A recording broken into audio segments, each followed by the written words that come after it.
عندهم الغیب فہم یکتبون, کیا ان کے پاس غیب کا علم ہے جس کو یہ لکھ رہے ہیں؟ کیا علم؟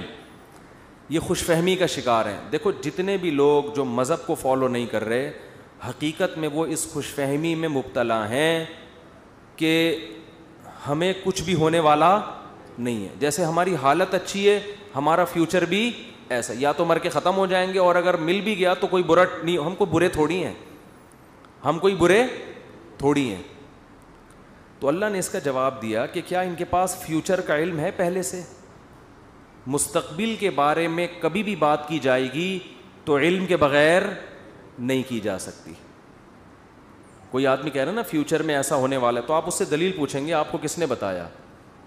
وہ تانے بانے ملائے گا, صغرے کبرے ملائے گا, تو پھر اس کے بعد اگر وہ ایسے ہی کہہ رہا ہے کل یہ ہو جائے گا, پرسوں یہ ہو جائے گا, دیکھو مستقبل کے بارے میں یہ کہوں کہ کل پیر ہے تو یہ بھی فیوچر کی خبر ہے. آپ اس میں مجھ سے یہ پوچھ سکتے ہو کہ کیا دلیل ہے؟ میں کہوں گا دلیل یہ کہ آج کیا ہے, اتوار ہے. یہاں دلیل ہے, یہاں میرے لیے یہ دعویٰ کرنا درست ہے کہ کل کیا ہے, پیر ہے. لیکن اگر میرے پاس دلیل نہیں ہے اور میں کہوں کہ کل جو ہے وہ کل دنیا میں 3000 آدمی مر جائیں گے ایک ہی کسی حادثے میں, تو لوگ پوچھیں گے بھائی کیا دلیل ہے کسی حادثے میں 3000 آدمی مر جائیں گے؟ اب میرے ذمے کیا ہے؟ میں کہوں وہ ویسے ہی میرا ذوق کہہ رہا ہے, تو یار کوئی مانے گا کوئی؟ اچھا عجیب بات یہ کہ روحانی عاملوں کی یہ باتیں مان لیتے ہیں لوگ. میں یہ کہوں نا کل 3000 آدمی ایک حادثے میں, اللہ نہ کرے مرے, میں ایک مثال دے رہا ہوں, تو لوگ کہیں گے کہاں سے پتہ چلا؟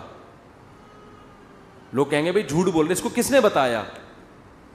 یا تو قاتلوں سے تعلقات ہیں جس نے مارنے کا ارادہ کیا ہے, ایسا بھی نہیں ہے تو یہ ہوائی بات ہوگی.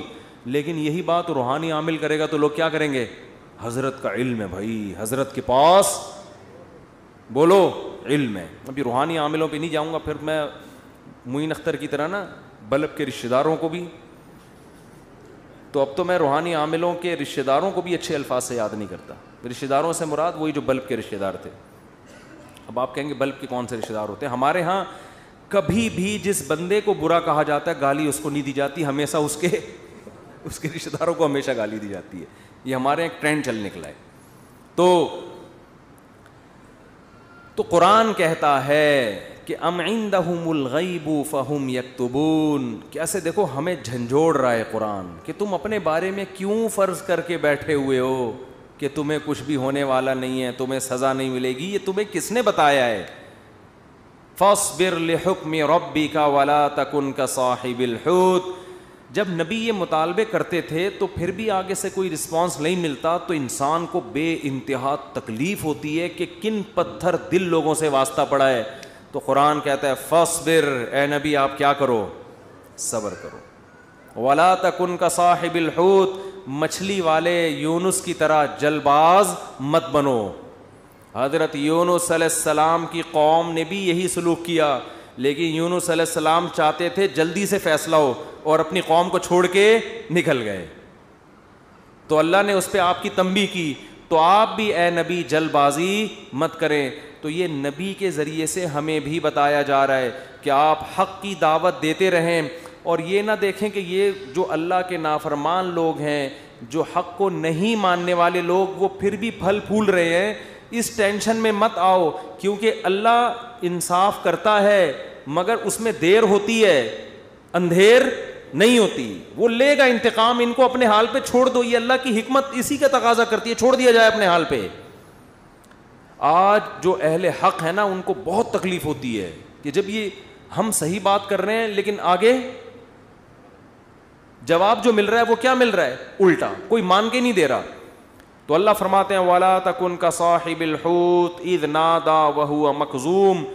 یونس علیہ السلام نے جلد بازی کی اور بالآخر اللہ کی طرف سے ان کو دنیا میں تنبیہ ہوئی ہے, سزا ملی ہے. اور وہ سزا کیا ملی؟ اذ نادا وہو مخزوم, مچھلی کے پیٹ میں گئے, غم سے گھٹ رہے تھے اور اللہ کو پکارا. فنادا فی الظلمات اللہ الہ الا انت سبحانک انی کنت من الظالمین. اے اللہ تیرے سوا کوئی عبادت کے لائق نہیں. غلطی کس کی ہے؟ میری غلطی ہے, میں نے اپنی جان پہ ظلم کیا. تو اللہ نے کیا کیا؟ مچھلی کے پیٹ سے نکال لیا. دیکھو یونس علیہ السلام نے اللہ کے حکم پہ کتنا عرصہ تبلیغ کی, قوم نے نالائقی کی, پھر بھی نہیں مانے. سزا بجائے قوم کو ملنے کے کس کو مل رہی ہے؟ بولتے کیوں نہیں؟ الٹا حضرت یونس علیہ السلام کو مل رہی ہے سزا. تو اب آپ بتاؤ کیسا پیغمبروں کا صبر کا پیمانہ ہے. ایسے موقع پہ بھی اللہ کے خلاف کوئی شکایت زبان سے بولو نہیں نکال. کیوں؟ اللہ یونس علیہ السلام کے عمل میں ہمیں بتا رہے ہیں کہ دینداری کا یہ مطلب نہیں ہے کہ تم اچھے بنو گے تو اللہ کی نوازشیں آنا شروع ہو جائیں گی. دینداری کا مطلب یہ کہ جو اللہ کا کام ہے وہ اس کو کرنے دو. تمہارا کام ہے عاجزی انکساری, بس میں ہی غلط, صحیح ہو کے بھی کون غلط؟ میں غلط. ہمیشہ غلطی کس کی کھاتے میں ڈالنی ہے؟ بولتے کیوں نہیں؟ دیکھو ہم نماز پڑھتے ہیں, نماز کے بعد 3 دفعہ استغفر اللہ پڑھتے ہیں, تو کیا کسی نامحرم کو دیکھا ہوتا ہے ہم نے نماز میں؟ بولتے کیوں نہیں؟ تو کوئی تک بنتا ہے استغفر اللہ کا؟ یا ہم نے کوئی جرم کیا ہے, نماز پڑھی اور کیا کہلوایا جا رہا ہے؟ استغفر اللہ استغفر اللہ. بھائی اگر استغفر اللہ پڑھنا تھا تو یہ نماز پڑھی کیوں کی تم نے؟ ہمیں یہ بتایا جا رہا ہے کہ تم نیکی کر کے بھی کیا سمجھو جیسے تم نے گناہ کیا ہے. کیسے گناہ؟ نماز گناہ نہیں ہے. بھائی تم یہ کہو اے اللہ جس طرح سے پڑھنی چاہیے تھی اس طرح سے نہیں پڑھی میں نے, تو نیکی کر کے بھی کہا جا رہا ہے کہ ہم غلط ہیں. ہم نے اللہ جو پڑھنی تو ہمیں معاف کر دے, ہم سے نہیں ہوئی صحیح, ہم سے کام کیا ہو گیا؟ غلط ہو گیا. مجھے یاد ہے 25-30 سال پرانا قصہ ہے, چھوٹا بچہ تھا میں اس وقت. ایک تبلیغی جماعت میں نا ایک صاحب کے سال پہ سال لگ رہے تھے, پوری دنیا میں ان کے سفر ہوئے, بڑا انہوں نے وقف کیا ہوا تھا اپنے آپ کو تبلیغی جماعت کے لیے. تو میرا ان سے ٹاکرا ہو گیا. وہ مجھے سمجھانے لگے جماعت میں نکلو سیروزہ جیسے تبلیغ والے کرتے ہیں. اب مجھے پتا تھا یہ بہت ہی پرانے کھیڑو ہیں اور ان کی تو زندگیاں گزر گئی ہیں اس کام میں. میں نے کہا ماشاء اللہ اللہ نے آپ سے بڑا کام لیا ہے تبلیغ کا. کہتے ہیں میں نے بہت بگاڑا ہے تبلیغ کے کام کو. کہہ رہے ہیں ہم تو کام بنانے والے نہیں, کس میں ہم تو بگاڑنے. کہہ رہے ہیں میں تو بگاڑ ہی رہا ہوں جب سے. مجھے ان کا یہ اسٹائل بہت اچھا لگا. یعنی اپنے آپ کو کہہ رہے ہیں کہ تبلیغی جماعت میں اگر کوئی خرابی ہے تو وہ کس کی وجہ سے ہے؟ بولو. وہ اپنے بارے میں کہہ رہے ہیں وہ کس کی وجہ سے؟ مجھے نہیں کہہ رہے تھے, اپنے بارے میں کہہ رہے تھے. وہ کس کی وجہ سے؟ میری وجہ سے. کہہ رہے ہیں ہم کام بنانے والے نہیں بلکہ بگاڑنے والے ہیں. اب کوئی فسادی ہوتا تو کہتا ہے جب بگاڑنے والا تو کر کیوں رہا ہے پھر ہمیں؟ یہ تو اس نے خود کہا ہے, اپنی زبان سے بولا ہے کہ ہم بگاڑنے والے ہیں. یوٹیوب پہ کلپ ڈالتا ہے, یہ دیکھو خود. تو مجھے ان کی یہ تواضع پسند آئی. میں نے کہا دیکھو یہ بیچارہ صبح و شام اس کام میں لگا رہتا ہے, مگر یہ کہہ رہا ہے جو تبلیغ کا کام پھیل رہا ہے اس میں جو برکتیں ہو رہی ہیں وہ میرے علاوہ لوگوں کی وجہ سے ہو رہی ہیں, اور جو خرابیاں آ رہی ہیں وہ کس وجہ سے ہو رہی ہیں؟ وہ ساری میری وجہ سے ہو رہی ہیں. تو آج مارکیٹ میں یہ چیز کیا ہے؟ شارٹ. ہر اچھا کام میں نے کیا, برا کام ستار بھائی نے کیا. ستار بھائی نہ ملے کہیں مجھے. ایک دن ایک فون آیا, میں نے فون اٹھایا, کون؟ کہہ رہے ستار بھائی بات کر رہا ہوں. بڑے میں نے کہا بیٹا یہ مجھے نہیں چھوڑے گا. یہ کہے گا مفتی صاحب بہت تم نے جو ہے نا, لیکن وہ شکر ہے ایسی کوئی بات تھی نہیں. تو جنات کا دیکھ لو, قرآن مجید میں آتا ہے کہ جب نبی صلی اللہ علیہ وسلم نے تبلیغ کا کام شروع کیا نا, تو جنات بھی کی ایک جماعت نے نبی کے قرآن کی تلاوت سنی اور جا کے اپنی قوم کو انہوں نے تبلیغ کرنا شروع کی. تو تبلیغ کا انداز دیکھو جنات کا, کیونکہ ہدایت مل گئی تھی ان کو, مسلمان ہو گئے تھے. تو تبلیغ کیسے کر رہے ہیں کہ بھئی دیکھو دنیا میں کوئی بڑا کام ہوا ہے, ہمارا آسمانوں پہ داخلہ بند ہو گیا, انا لا ندری ہمیں نہیں پتا, اشر ارید بمن فی الارض کہ جو اللہ نے محمد صلی اللہ علیہ وسلم کو دنیا میں بھیجا اور شیاطین کا اوپر جانے کا سیٹ اپ بند کر دیا, ہمیں نہیں پتا کہ زمین والوں کے ساتھ شر کا ارادہ, کیونکہ بعض دفعہ اللہ پیغمبروں کو بھیجتے ہیں حجت تمام کرنے کے لیے تاکہ حجت تمام ہو اور پوری قوم کو تباہ کر دیں, تو شر بھی ہوتا ہے نا اس میں. کہہ رہے ہیں انا لا ندری ہمیں نہیں پتا, اشر ارید بمن فی الارض کہ جو لوگ زمین میں رہتے ہیں ان کے ساتھ برائی کا ارادہ کیا گیا ہے, ام اراد بہم ربہم رشدا یا ان کے رب نے ان کے ساتھ بھلائی کا ارادہ کیا ہے. اسٹائل نہیں سمجھ میں آیا میرا خیال ہے. دیکھو جملہ یہ ہونا چاہیے تھا کہ ہمیں نہیں پتا یہ جو کچھ ہو رہا ہے, ہمیں نہیں پتا کہ رب نے ان کے ساتھ برا چاہا ہے یا اچھا چاہا ہے. اصل میں تو یہ ہونا چاہیے نا. لیکن جنات کیا کہہ رہے ہیں؟ آج کل تو انسان اتنے سمجھدار نہیں ہے جتنے اس زمانے کے جنات سمجھدار تھے یار. جنات یہ نہیں کہہ رہے کہ ہمیں نہیں پتا کہ اللہ نے انسانوں کے ساتھ برائی کا ارادہ کیا ہے یا اچھائی کا. یا تو یہ کہنا چاہیے تھا, یا جنات کو بالکل اس کے الٹ کہنا چاہیے تھا کہ ہمیں نہیں پتا کہ زمین والوں کے ساتھ برائی کا ارادہ کیا گیا ہے. کر کون رہا ہے یہ نام نہیں لے رہے, ہم ہائی لائٹ نہیں کر رہے. انسانوں کے ساتھ برائی کا ارادہ کیا گیا ہے یا اچھائی کا ارادہ کیا گیا. دونوں پیسو وائس ہوتے ہیں. ایکٹیو پیسے کا فرق تو پتا ہوگا نا. بھائی اس نے مارا ہے, وہ مارا گیا ہے. جب ہم کہتے ہیں ہی از کلڈ, وہ مارا گیا ہے, تو مارنے والے کو ہم شو نہیں کر رہے ہوتے. فاعل کا نہیں پتا ہوتا, سبجیکٹ کا نہیں پتا ہوتا کہ مارنے والا ہے کون. سمجھ میں نہیں آ رہی. تو قرآن کہہ رہا ہے, ہونا یہ چاہیے تھا کہ جنات یا تو شر اور خیر کا ارادہ کرنے والے کا نام نہ بتاتے کہ کون ارادہ کر رہا ہے, بلکہ دونوں کو پیسو وائس میں لاتے کہ ہمیں نہیں پتا کہ زمین والوں کے ساتھ برائی کا ارادہ کیا گیا یا اچھائی کا ارادہ کیا گیا. یا تو یوں کہتے, اور اگر سبجیکٹ کا ذکر کرتے تو یوں کہتے ہمیں نہیں پتا کہ رب نے زمین والوں کے ساتھ برائی کا ارادہ کیا ہے یا اچھائی کا ارادہ کیا ہے. لیکن جنات اتنے ہوشیار, جب اچھائی کا تذکرہ آیا تو رب کا تذکرہ کیا, برائی کا آیا تو سبجیکٹ کو کیا کر دیا, حذف. تو کیا کہہ رہے ہیں, انا لا ندری, ساڈی عقل چ بات نہیں آندی, سانو نہیں پتا کہ اشر ارید بمن فی الارض, پیسو وائس, کہ زمین والوں کے ساتھ برائی کا ارادہ کیا گیا ہے. کون کر رہا ہے یہ نہیں بتائیں گے. یہ میں نہیں بتاؤں گا, یہ نہیں بتاؤں گا میں. حالانکہ وہ بھی کون کر رہا ہے, اللہ ہی کر رہا ہے نا, لیکن اللہ کا نام نہیں لے رہے. ہمیں نہیں پتا کہ زمین والوں کے ساتھ برائی کا ارادہ کیا گیا ہے یا اللہ نے اچھائی کا ارادہ کیا ہے.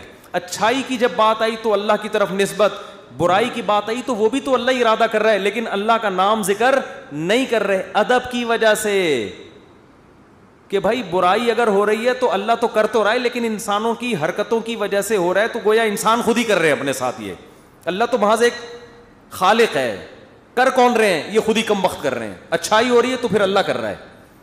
یہ تمیز ہمیں کس سے سیکھنی چاہیے, جنات سے. کوشش نہ کریں کسی جن من کو بھلا کے تمیز کے چکر میں, ایسا نہ ہو کہ مارکیٹ سے بالکل شارٹ ہو جائیں. تو اس سے ہمیں یہ پتہ چلا کہ اسلام میں بڑے کا احترام ہے. بعض چیزیں حقیقت پر مبنی ہوتی ہیں مگر اس کو زبان سے ادا نہیں کیا جاتا. تو جیسے اللہ کی تعظیم ہے ایسے ہی بڑوں کی بھی تعظیم ہے. حدیث میں آتا ہے, آپ صلی اللہ علیہ وسلم نے فرمایا, جو ہمارے بڑوں کی تعظیم نہیں کرتا وہ ہم میں سے نہیں ہے. تو جب کوئی برائی کی نسبت کسی بڑے کی طرف کی جائے تو ابا کا نام لے کے نہ بتایا کرو یہ سب کچھ ابا نے کیا ہے. بولو بھائی یہ ہمارے گھر میں ہوا ہے, ٹھیک ہے نا, یہ ہمارے گھر میں. بولتے کیوں نہیں؟ مثال کے طور پر اس دن ابا ایسے پھل لے کر آئے جس کی وجہ سے بچوں کو ڈائریا ہو گیا. اتفاق سے اس دن ابا سڑے ہوئے پھل لے آئے سستے کے چکر میں. ابا ایسے کام کرتے رہتے ہیں مارکیٹ میں. اب بچے لیٹے ہوئے ہیں تو اب بیگم کو چاہیے یہ نہ کہے کہ انہوں نے ڈائریا پھیلایا ہے, بلکہ کہے ہمارے گھر میں ڈائریا پھیل گیا ہے. ٹھیک ہے نا, وہ ابا خود ہی سمجھ جائے گا کس نے کیا یہ کام. پھل کی طرف نسبت کرتے, ان پھلوں نے بیمار کیا ہے. نسبت بولو, بچے بھی یہ نہ کہیں ہمارے ابا نے ہمیں بیمار کیا ہے, بلکہ بچے یہ کہیں ان پھلوں نے ہمیں, بلکہ پھل سے ابا سمجھ جائیں گے اصل میں مجھے چھیڑ رہے ہیں, بس ابا ہو گئے بیمار. آج کل ادب تمیز مارکیٹ سے بالکل شارٹ. ایک آدمی کو کرونا ہوا, اس کے بعد اس کی بیوی کو بھی ہو گیا. مجھے بار بار آ کے بتا رہے میری بیوی کہہ رہی آپ کی وجہ سے ہوا ہے مجھے بھی.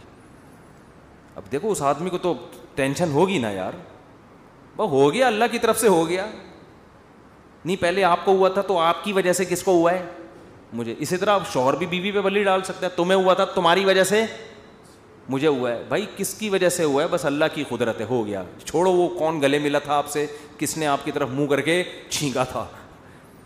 ہم ایسے بہت سے لوگوں کو جانتے ہیں جو ٹی بی کے مریضوں کے ساتھ چپک کے انہوں نے زندگی گزاری, خدمت کی, مگر ان کو ٹی بی نہیں ہوئی, اور 2 گھر چھوڑ کے جو بندہ بیٹھا ہوا تھا اس کو ہو گیا.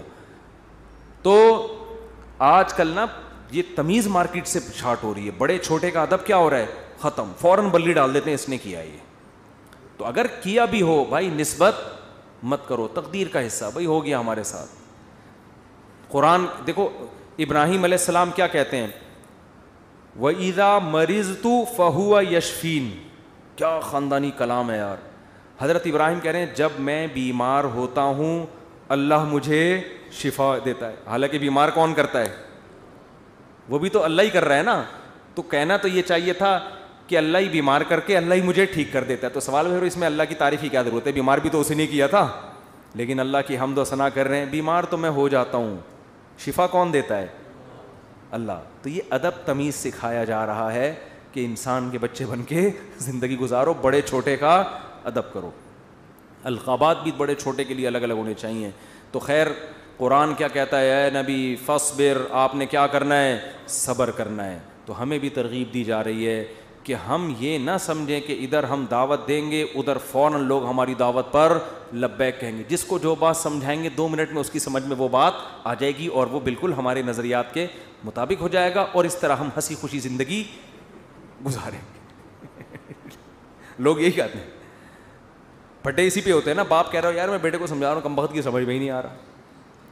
بیٹا کہتے ہیں ہم ابا کو سمجھاتے ہیں, ابا کی سمجھ میں نہیں آ رہا. شوہر بیوی کو سمجھا رہا ہے, اس کی کھوپڑی میں نہیں آ رہا. بیوی شوہر کو سمجھا رہی ہے, اس کی کھوپڑی میں نہیں.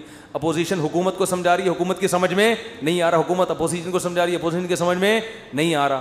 تو اگر دنیا میں جو بات سمجھائی جائے, میں کب سے کیا کیا سمجھا رہا ہوں, سمجھ میں آ رہا ہے, کب سے کیا کیا سمجھا رہا ہوں, سمجھ میں نہیں آ رہا.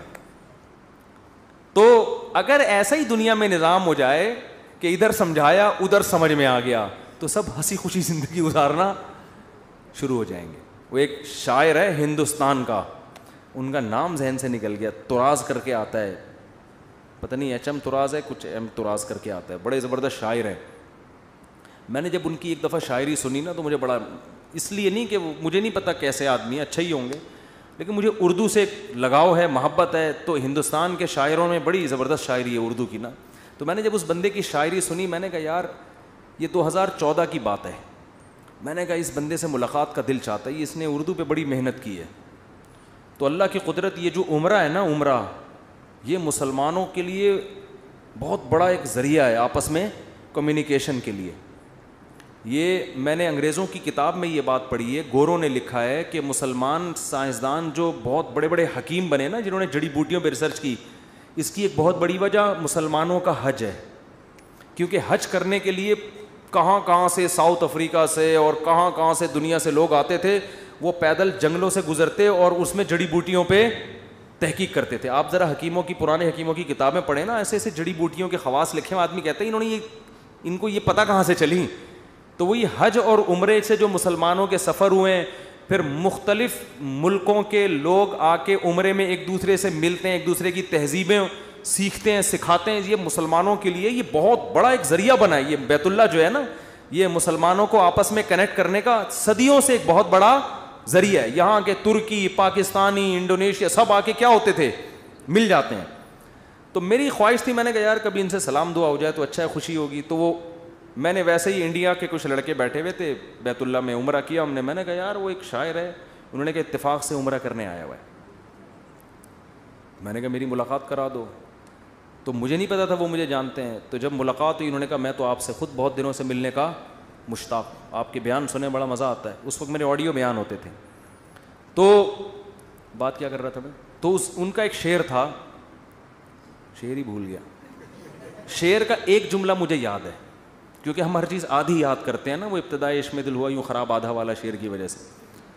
تو اس نے کہیں اپنی محبوبہ کا, شاعر نے تذکرہ کیا ہوگا کہ وہ کہیں چلی گئی, یوں ہو گیا, ٹینشن میں آ گیا. تو اس نے لکھا یہ انہونی نہیں ہوتی تو پھر ہونے کو کیا ہوتا, یہ انہونی نہیں ہوتی تو پھر ہونے کو کیا ہوتا. یعنی دنیا میں کچھ عجیب سے کام ہوتے ہیں تو پھر ہوتا ہے نا کچھ نہ کچھ, تو آدمی انجوائے کرتا ہے کچھ ہوا ہے.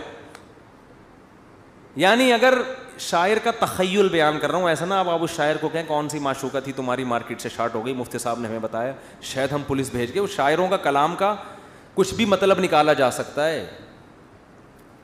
محبوبہ کے بجائے کچھ وسیم بھائی کو ڈال دو, ستار بھائی کو ڈال دو, وہ ٹینشن نہیں ہے. تو شاعر کے کلام کو کبھی الفاظ کو نہیں پکڑا جاتا, اس میں ہر آدمی اپنے حساب سے اس کا مفہوم بیان کر رہا ہوتا ہے. تو ہم نے اس کو اپنے حساب سے اس شعر کو لیا کہ دنیا میں کچھ ہونے کے لیے کچھ انہونیوں کا ہونا بولو ضروری ہے. سمجھ رہے ہو؟ دیکھو بعض لوگ کچھ کر کے موسٹ وانٹیڈ بن جاتے ہیں تو وہ اسی کو انجوائے کرتے ہیں, کہتے ہیں اگر یہ نہ ہوتا تو ہم موسٹ وانٹیڈ, وہ کیا ہے, بدنام جو ہوں گے تو کیا نام نہ ہوگا؟ نام پیدا کرنے کے لیے بدنام ہونا بھی ضروری ہے. تو اس نے کہا یہ انہونی نہیں ہوتی تو پھر ہونے کو کیا ہوتا. تو میں یہ کہہ رہا ہوں اگر یہ ٹینشنیں دنیا میں نہ ہوں تو ہونے کو کچھ ہو ہی نہیں. آپ نے بیگم کو بات سمجھائی, سمجھ گئی, اس نے آپ کو سمجھایا, آپ کی سمجھ میں فوراً آ گیا کہ یہ کیا کہہ رہی. آپ نے اپنے بچے کو ایک دن کچھ سمجھایا, اس کی سمجھ میں فوراً آ گیا. تو گالیاں ہوتی دنیا میں پھر کوئی بلب کے رشتہ داروں کو گالیاں دیتا؟ بولو نا. تو خیر اور شر کا مقابلہ کیا ہو جاتا؟ ختم. پیغمبر امتیوں کو سمجھاتے, 2 منٹ میں بات سمجھ میں آتی. نبی آ کے سمجھاتے بھئی یہ 360 بت پتھر کے بنے ہوئے تم نے رکھے ہوئے ہیں, یہ غلط ہیں. وہ کہتے ہیں او اچھا یہ تو بالکل صحیح کہا آپ نے, ہم اپنے ہاتھوں سے اپنے خدا کو بناتے ہیں, یہ بننے میں ہمارے محتاج, تو بھلا یہ ہماری مدد کیسے کریں گے؟ بات تو کلیئر تھی نا 2-4 کی طرح, مگر ان کی کھوپڑی میں نہیں آئی ہے. 10,000 کا لشکر لے کے مکہ پہ حملہ ہوا ہے, خون بہے ہیں, لو عورتیں بیوہ ہوئیں, بچے یتیم ہوئے. اتنی سی بات سمجھانے کے لیے 23 سال کی ٹینشن ہے, پھر جا کے بھی سمجھ میں پھر بھی نہیں آئی. پھر مکہ فتح ہوا تو نبی نے بیت اللہ کے اندر 360 بت گرائے ہیں اپنے ہاتھوں سے, وہ بھی طاقت کے زور سے سمجھ میں آئی ہے, ورنہ پھر بھی نہیں آئی. اگر یہ حملہ نہ ہوتا تو آج تک 360 بت رکھے ہوئے ہوتے, آپ دلائل میں مناظرہ ہی کر رہے ہوتے, بحث ہی کر رہے ہوتے, کسی کی کھوپڑی میں نہیں آتی بات. تو بھائی اتنی بڑی حقیقت جب بحث سے کسی کی کھوپڑی میں نہیں آئی تو آپ کی بیگم آپ کی فرما بردار کہاں سے بن جائے گی؟ کیونکہ آگے اس کے پاس بھی دلائل ہوتے ہیں سمجھانے کے لیے. آپ اس کو جب سمجھاؤ گے شوہر کے یہ حقوق ہیں تو کہے گی کہ صرف شوہر ہی کے ہیں, بیوی کے نہیں ہوتے. اب کیا جواب دو گے آپ؟ اب یا تو 10,000 کا لشکر لے کے سسرال پہ حملہ کرو یہی ہوگا. 10,000 کا لشکر لے کے کیا کرو؟ سسرال پہ حملہ کرو, اپنے حقوق پاس کرواؤ. ایسا نہیں ہوگا. تو بس یہی ہے کہ آپ نے سمجھایا, نہیں سمجھ میں آیا اس نے سمجھایا, آپ کی سمجھ میں نہیں آیا. ہنسی خوشی زندگی گزارو. بولو یہ انہونی نہیں ہوتی تو پھر ہونے کو کیا ہوتا. تو اس لیے دنیا میں جو بھی ہو رہا ہے نا, اپنی ذمہ داری پوری کرو, اپنا الو سیدھا رکھو. جو اپنی ذمہ داریاں پوری کرو, باقی جو ہو رہا ہے ہونے دو, ٹھیک ہے نا. حکیم الامہ حضرت مولانا اشرف علی تھانوی رحمۃ اللہ علیہ ایک بات بہت زیادہ فرمایا کرتے تھے کہ جو چیز اختیار میں ہے اس میں سستی نہ کرو, جو اختیار میں نہیں ہے اس کی ٹینشن مت لو. اولاد بگڑ گئی, بھائی آپ نے کوشش کی سمجھانے کی, اب کنٹرول میں نہیں ہے, چھوڑ دو یار. ساری زندگی یہی ٹینشن نہیں, لوگ پالتے ہیں ٹینشن, میرا بچہ کیوں نہیں صحیح ہو رہا, میرا بچہ کیوں نہیں صحیح ہو رہا, میرا بچہ کیوں نہیں صحیح ہو رہا. چھوڑ دے یار اس کو اپنے حال پہ, چھوڑ دو اس کو اپنے حال پہ. یہ کیوں نہیں ٹھیک ہو رہا, وہ کیوں نہیں ٹھیک ہو رہا, یہ کیوں نہیں صحیح ہو رہا, عمران خان نے جو وعدے کیے تھے پورے کیوں نہیں ہو رہے. تمہارے اور کم ٹینشن ہے یار. تو اللہ پوچھ لے گا بھائی جو آپ نے وعدے کیے تھے پورے کیے کہ نہیں کیے. تو جو کام اپنی ذمہ داری میں, حتیٰ کہ کسی نے ان سے پوچھا کہ حضرت میرا نماز میں دل نہیں لگتا, خیالات منتشر رہتے ہیں. انہوں نے فرمایا نماز میں دل لگانے کی کوشش کرنا فرض ہے, دل لگنا فرض نہیں ہے. کوشش کرو, لگے ٹھیک ہے, نہیں لگے تو بھی ٹھیک, ہمارے اختیار میں نہیں ہے بھائی. جب نماز میں دل نہ لگنے کی بھی ٹینشن, کیونکہ اللہ نے کبھی ایسی بات پہ اللہ آپ کو نہیں پکڑے گا جو آپ کے اختیار میں نہیں ہے. ہمارے جامعہ دارالفتہ میں حضرت مفتی رشید احمد صاحب کے ایک مرید تھے کیا ہیں ابھی بھی, تو وہ نماز میں ان کو نیند بہت آتی تھی, ویسے جاگتے رہتے تھے, ادھر نیت باندھی سو گئے, ادھر نیت باندھی کھڑے کھڑے سو رہے ہوتے تھے, سردے میں گئے اٹھ ہی نہیں رہے, کونی مار کے اٹھاتے تھے ان کو, اٹھو بھائی, اور ویسے ٹھیک ٹھاک پھر رہے ہیں. وہ تھے بڑے نیک, ان کو فکر تھی یار نماز میں دل لگانا چاہتا ہوں, اور نمازیں بھی ماشاءاللہ بہت پڑھتے تھے, تہجد کے پابند, لیکن جب کھڑے ہوئے سو جاتے تھے. تو ایک دن انہوں نے لکھا کہ حضرت میں ٹینشن میں آ گیا ہوں, میں نماز میں ادھر نیت باندھی اور ادھر آنکھ لگ گئی. تو فرمایا کوئی ٹینشن لینے کی بات نہیں ہے, نماز کا بھی پورا ثواب مل رہا ہے بھائی, نماز کا بھی پورا ثواب اور نیند کے بھی مزے, کیونکہ یہ آپ اپنے اختیار سے یہ نہیں کر رہے, یہ غیر اختیاری ہے. جان کر کوئی خراٹے لے رہا ہے نا کم بخت نماز میں, کھڑا ہوا ہے اور آنکھیں بند کر کے کوشش کر رہا ہے کہ میں سو جاؤں, یہ غلط ہے. بھائی آپ جاگنے کی کوشش کر رہے ہو پھر بھی نہیں جاگتے, کوئی ٹینشن کی بات نہیں ہے, اس سے نہ کوئی درجات میں کمی آئے گی. آج بہت سے لوگ کہتے ہیں نماز میں مزہ نہیں آ رہا, ہم کو نماز میں مزہ نہیں آ رہا. بھائی مزہ تو بریانی کھانے میں آئے گا مسالے والی, اس میں اگر نہیں آ رہا مزہ تو ڈاکٹر کو بتائیں پیٹ میں کوئی, پشاور میں گئے اور چپلی کباب کھانے کا مزہ نہیں آیا تو یہ پشاور کا فالٹ نہیں ہے, یہ آپ کے پیٹ کا فالٹ ہے. آپ چائے کے عادی ہو, آپ کوئٹہ اور چمن میں بھی آپ کو چائے پینے میں مزہ نہیں آیا تو چائے کا فالٹ نہیں ہے, آپ کو غلط چائے پینے کی عادت پڑ گئی ہے. سٹوں کی بھی بات بتاؤں چھوڑو رہنے. تو اسی طرح یہ تو بریانی ہے مسالے والی, نماز مزے کے لیے تھوڑی ہے, بریانی ہے مزے کے لیے. نماز تو عبادت ہے, آپ نے پراپر طریقے سے اپنی ذمہ داری پوری کرنی ہے. کبھی انسان کی طبیعت میں نشاط ہوتا ہے, بڑا مزہ آ رہا ہوتا ہے نماز میں, آنسو نکل رہے ہوتے ہیں, کبھی طبیعت میں ٹینشن ہوتی ہے, تو آپ اپنی ذمہ داری پوری کرو, ان چکروں میں مت پڑو کہ مزہ آ رہا ہے یا